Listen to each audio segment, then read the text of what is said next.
اعوذ باللہ من الشیطان الرجیم بسم اللہ الرحمن الرحیم۔ نالج فیکٹری کے معزز دوستو السلام علیکم۔ ناظرین اکرام، بھارت کے مشن چندریان کے چاند پر اترنے کے بعد کئی اہم سوالات سامنے آ رہے ہیں کہ کیسے بھارت کا یہ مشن پاکستان کے لیے خطرناک ثابت ہو سکتا ہے، اور بھارت چاند پر کون سا ایسا خزانہ تلاش کرنے کے لیے پہنچا ہے جس کی مدد سے بھارتی معیشت تیزی سے ترقی کرتے ہوئے ایشیا کے اہم ترین ممالک میں شامل ہو سکتا ہے۔ اس مشن کے درپردہ حقائق کیا ہیں، یہ سب کچھ جانتے ہیں ہماری آج کی اس ویڈیو میں، لہٰذا آپ سے گزارش ہے کہ ویڈیو کو شروع سے آخر تک ضرور دیکھیے گا۔ ناظرین، یہ 22 اکتوبر سن 2008 کا دن تھا جب انڈیا نے چندریان 1 لانچ کیا۔ چندریان 1 انڈیا کا پہلا اسپیس مشن تھا جس کا مقصد چاند کی سطح کو جاننا تھا اور سائنٹیفک ڈیٹا اکٹھا کرنا تھا، لیکن اس کے لانچ کے تقریباً 1 سال بعد یعنی اگست سن 2009 میں انڈیا بدقسمتی سے چندریان 1 سے رابطہ کھو دیتا ہے، اور یوں انڈیا کا یہ پہلا مشن ناکام ہو جاتا ہے۔ اس کے بعد 10 سال کا عرصہ گزرتا ہے اور انڈیا اپنا اگلا مشن چندریان 2 سن 2019 میں لانچ کرتا ہے۔ ناظرین، انڈیا کا مشن تھا کہ اس کا لینڈر 14 دن چاند کی سطح پر رہے گا اور 14 دن ہی چاند کی سطح کا جائزہ لے گا، لیکن جب یہ چندریان 2 چاند کی سطح کے بالکل قریب پہنچا تو ایک بار پھر سے کریش ہو گیا اور انڈیا کا یہ مشن بھی یہیں پر ختم ہو گیا۔ اگر یہ لینڈر لینڈ کرنے میں کامیاب ہو جاتا تو امریکہ، روس اور چین کے بعد مون پر لینڈنگ کرنے والا بھارت دنیا کا چوتھا ملک بن جاتا، لیکن انڈیا نے ہار نہیں مانی اور ایک بار پھر اسی سال چندریان 3 لانچ کیا، اور اس بار انڈین اسپیس ریسرچ آرگنائزیشن نے کامیابی حاصل کرتے ہوئے چندریان 3 چاند کی سطح پر لینڈ کروا لیا۔ چندریان 3 کے وہی تمام مقاصد ہیں جو کہ چندریان 1 اور 2 کے تھے، لیکن اس بار انڈیا اپنی سابقہ غلطیوں سے بہت کچھ سیکھ چکا تھا، اس لیے انہوں نے چندریان 3 میں تبدیلیاں کر کے اسے چاند کی طرف روانہ کیا، اور پھر پوری دنیا نے دیکھا کہ یہ مشن 23 اگست کو چاند پر کامیابی سے لینڈ کر گیا اور بھارت چاند پر پہنچنے والا دنیا کا چوتھا ملک بن گیا۔ لیکن سب سے حیران کن امر یہ ہے کہ بھارت چاند کے قطب جنوبی پر لینڈ کرنے والا پہلا ملک بن چکا ہے۔ چندریان 3 کی کامیابی کے بعد دنیا بھر میں بھارت کی ساکھ بہت بہتر ہوئی ہے، اور تمام ترقی یافتہ ممالک بھارت کے ساتھ مل کر فیوچر میں مزید اسپیس مشنز پر کام کرنا چاہتے ہیں۔ دوستو، بھارتی حکام اور اسپیس آرگنائزیشن نے یہ عزم ظاہر کیا ہے کہ اب وہ مارس پر مشن بھیجیں گے اور دوسرے سیاروں پر بھی جائیں گے۔ بھارتی اسپیس آرگنائزیشن کا ارادہ ہے کہ وہ زمین کے بجائے چاند کی سطح سے ہی اگلے مشنز لانچ کریں گے۔ اس صورتحال میں امریکہ، چین اور جاپان جیسے ممالک بھارت کے ساتھ مل کر کام کرنے کے خواہش مند ہیں، اور مستقبل کا پلان یہ ہے کہ چاند پر اپنے اسپیس اسٹیشنز قائم کریں تاکہ وہاں سے دوسرے سیاروں پر مشنز بھیجے جا سکیں۔ اس تمام صورتحال میں پوری دنیا میں بھارت اپنا ایک اہم مقام حاصل کر چکا ہے۔ یاد رہے کہ بھارت نے یہ مشن ساؤتھ پول کی طرف بھیجا ہے، اور یہ حصہ رسائی کے لیے بہت مشکل تھا۔ کوئی دوسرا ملک ابھی تک چاند کے اس حصے پر نہیں پہنچا کیونکہ وہاں پر سورج کی روشنی نہیں ہوتی، اور وہاں گہرے گڑھے ہیں اور ایک ایسا حصہ ہے جہاں پہنچنا انتہائی مشکل کام ہے۔ اب بھارت کا یہ مشن کامیابی سے پورا ہوا تو اس کے کارنامے کی وجہ سے بھارت کی پوری دنیا میں دھوم مچ چکی ہے۔ بھارت کی طرف سے اپنے مشن کی کامیابی کے بعد جو پکچرز شیئر کی گئی، ان تصاویر کو پوری دنیا کے ممالک نے خوب اپریشیٹ کیا۔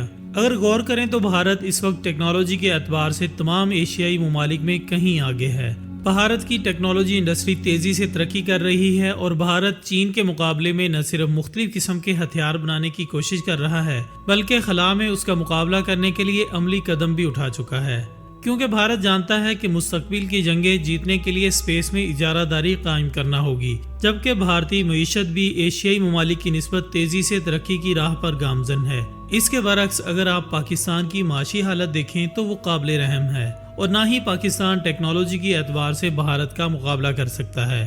ناظرین، دفاعی تجزیہ نگار کہتے ہیں کہ ایسے حالات میں بھارت پاکستان پر حملہ کرے یا کسی بھی طرح پاکستان کو نقصان پہنچانے کی کوشش کرے تو بھارت کو تو بہت سے حامی اور دوست ممالک مل جائیں گے، لیکن پاکستان کے لیے پریشانی کی بات یہ ہے کہ ہمارے کسی مسلم ممالک سے تعلقات اچھے نہیں ہیں۔ اگر بات کریں پاکستان اسپیس ٹیکنالوجی میں انڈیا سے پیچھے کیوں رہ گیا تو اس کی کئی ایک وجوہات ہیں۔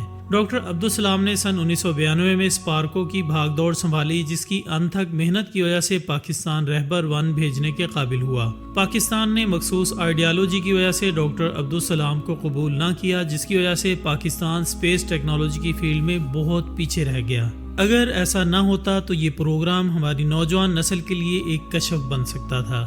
حکومتی سطح پر عدم دلچسپی بحیثیت سربراہ ریٹائرڈ افسران کی تعیناتی، سائنس میں عدم دلچسپی، فنڈز کی عدم دستیابی اور متروک نصاب چند ایک بنیادی وجوہات ہیں جس کی وجہ سے یہ ادارہ مکمل طور پر ناکام ہو چکا ہے۔ پاکستان میں اسپیس ٹیکنالوجی کی اہمیت کا اندازہ اس بات سے لگا لیں کہ پاکستان نے صرف اس پر $25 ملین کا بجٹ مختص کر رکھا ہے، جبکہ ہمارے ہمسایہ ملک کا یہی بجٹ تقریباً $2000 ملین ہے۔ سائنس کی منطق سے ہمارا کوئی لینا دینا نہیں ہے اور نہ ہی ہم اپنے بچوں کو سائنس پڑھانا چاہتے ہیں۔ آرتھوڈاکس آئیڈیالوجی اور توہم پرست کہانیوں نے ہمیں گھیر رکھا ہے۔ اگر کوئی بھی منطق ہماری اس آئیڈیالوجی کے خلاف ہے تو اس منطق کو پڑھنا تو دور کی بات، ہم اس کے بارے میں بات کرنا بھی پسند نہیں کرتے۔ یہ سب ہمارے مذہبی عقائد کے بالکل برعکس ہے۔ اسلام ہمیشہ غور و فکر کرنے پر زور دیتا ہے، اس لحاظ سے ہمارا ماضی بہت شاندار ہے۔ البیرونی، الکیمسٹ، الخوارزمی، عمر خیام اور ابن الہاشم ہمارے چمکتے ہوئے ستارے تھے۔ محترم ناظرین، پاکستان ایک فلاحی ریاست کے بجائے ایک سیکیورٹی اسٹیٹ بن چکا ہے جس کا خمیازہ ہماری پوری پاکستانی عوام کو بھگتنا پڑ رہا ہے۔ لوگوں سے حکمرانی چھین کر ریاست کے کچھ بااثر گروہ کے حوالے کر دیا جاتا ہے۔ اب پاکستان کو ترقی کا نظریہ اپنانا ہوگا۔ ماضی میں جو غلطیاں ہم نے کی ان میں 1970 میں کولڈ وار کا حصہ بننے اور سن 2000 میں امریکہ کی جنگ کا حصہ بننا پاکستانی حکام کی بڑی غلطیاں تھیں۔ خدارا اب ان غلطیوں کو دوبارہ مت دہرایا جائے۔ مستقبل اب 5th جنریشن وار کا ہے اور اس سے مقابلہ کرنے کے لیے سائنس اور اسپیس ٹیکنالوجی کا حصول ناگزیر ہے۔ پاکستان میں تعلیم کا بجٹ صرف GDP کا 2% ہے جو کہ جنوبی ایشیا میں سب سے کم ہے۔